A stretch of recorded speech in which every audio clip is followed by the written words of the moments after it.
Ininspeksyon ni DPWH Secretary Vince Dizon ang flood mitigation program sa Marikina City. Bahagi ito ng paghahanda ng DPWH sa panahon ng tagulan. Samantala, naging matagubay naman ang isinagawang Oplan kontrabaha sa isang creek sa Tondo, Maynila. Si Bernard Ferrer sa detalye. Mas maaliwalas. Ganito na ngayon ang paligid ng Marikina River matapos ang pinaigting na flood mitigation program ng pamahalaan. Katuwang ang Japan International Cooperation Agency o JICA. Mula sa isang simpleng parke, mas inayos at pinagandang riverbanks habang sabay na pinalalim ang ilog sa pamamagitan ng tuloy-tuloy na dredging operations. Layunin nitong palakasin ang kapasidad ng ilog na sumalo ng tubig lalo na tuwing malakas ang ulan at may bagyo upang mabawasan ang banta ng pagbaha sa mga kalapit na komunidad. Minamadali na ng DPWH ang proyekto na inaasang makumpleto sa 2027. Napakalawak ng river, no?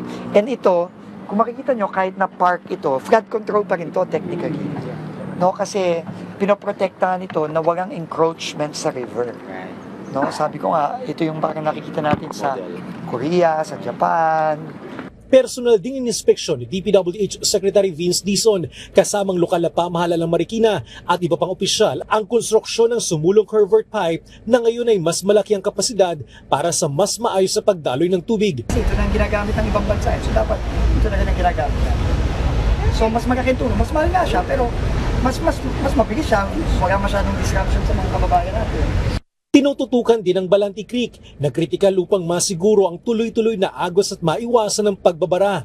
Pinasisiguro rin ng kalihim ang agarang pagkukumpuni sa ilang bahagi ng dike sa Marikina River upang mapanatili ang integridad ng flood control system.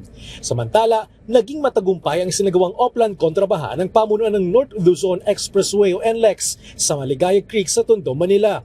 Bahagi ito ng suporta sa programa ni Pangulong Ferdinand R. Marcos Jr. sa pagbaha. Bukod dito, nagsasagawa rin ng kalintulad na programa sa Estero de Tutuban, Estero de Sampaloc, Estero de Valencia na target makumpleto bago pa man ang tag-ulan.